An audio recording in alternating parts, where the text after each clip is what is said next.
Inilah kisah 7 pemuda yang ditidurkan selama 300 tahun. Ashabul Kahfi ini terus berlari dan berhenti di gua. Mereka pun tertidur demi mempertahankan keimanan mereka. Dikisahkan ketujuh pemuda hilang dan hanya menjadi sejarah sebagai pemuda-pemuda yang hilang. Bangun dari tidur mereka yang panjang. Tak disangka ketujuh pemuda tersebut tertidur selama 3 abad. Mereka terbangun gegara Qotmirun. Anjing penjaga mereka tiba-tiba menggonggong. Bagi mereka, rasanya mereka tertidur seharian penuh. Karena saat terbangun matahari, hendak terbenam. Mereka tidak mengerti dan masih timbul perdebatan di antara mereka soal berapa lama mereka tertidur. Keesokan paginya, karena merasa lapar, mereka ingin membeli makanan. Salah satu dari mereka kemudian mengeluarkan beberapa koin emas guna membeli makanan. Salah satu di antara mereka juga rela untuk pergi ke kota membeli makanan. Pemuda tersebut segera meninggalkan gua dan turun gunung. Ia tak melihat pemandangan alam yang berubah signifikan saat dalam perjalanan menuju kota. Benar, mereka masih belum mengerti berapa lama mereka tertidur. Sesampainya di pasar,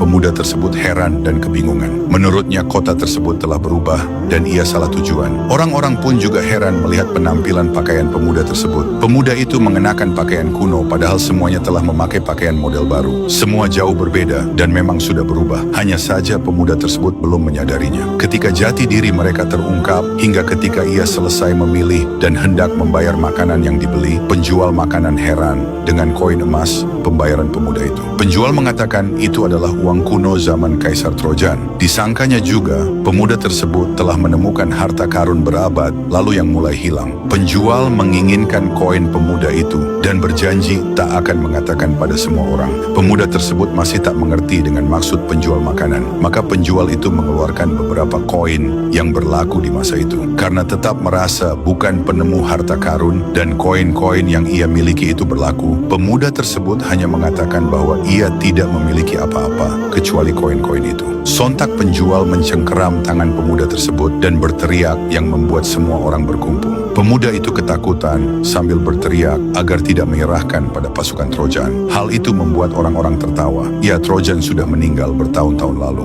Negeri ini sekarang berada di bawah pimpinan Kaisar Theodosius. Kaisar adalah orang baik dan beberapa hari lalu telah memeluk agama yang diajarkan Isa.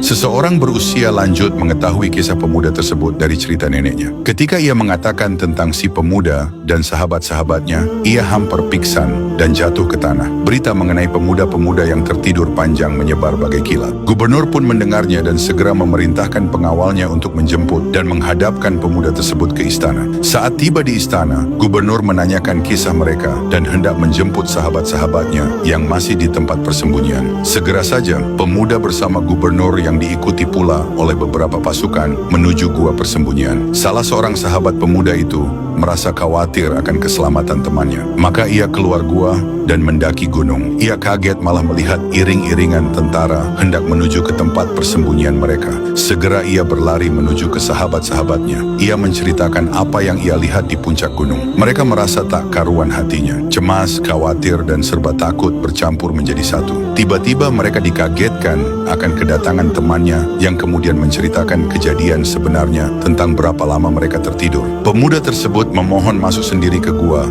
tanpa satupun orang menemaninya. Permintaannya dikabulkan gubernur dan ia pun masuk sendiri. Pemuda tersebut segera masuk ke dalam gua dan menceritakan kejadian yang ia alami. Para pemuda yang berada di gua menangis sejadi-jadinya mengetahui akan kebenaran cerita mengenai panjangnya tidur mereka. Mereka menangis karena takut dan rindu kepada Allah. Mereka memohon agar Allah mematikan mereka karena mereka milik masa lalu. Allah mengabulkan permintaan mereka. Saat itu juga ketujuh pemuda dan anjingnya telah wafat. Sementara itu, gubernur dan pasukannya yang menunggu di luar gua masih bersabar menunggu pemuda-pemuda tersebut keluar. Namun, setelah lama tak muncul, akhirnya mereka pun memutuskan masuk ke dalam gua. Mereka melihat suatu pemandangan menakjubkan di dalam gua. Mereka melihat pemuda-pemuda dan anjingnya telah wafat. Mereka pun bersujud atas peristiwa kekuasaan Allah yang luar biasa. Dengan mata kepala mereka, melalui Ashabul Kahfi, mereka mengerti akan kebesaran Allah.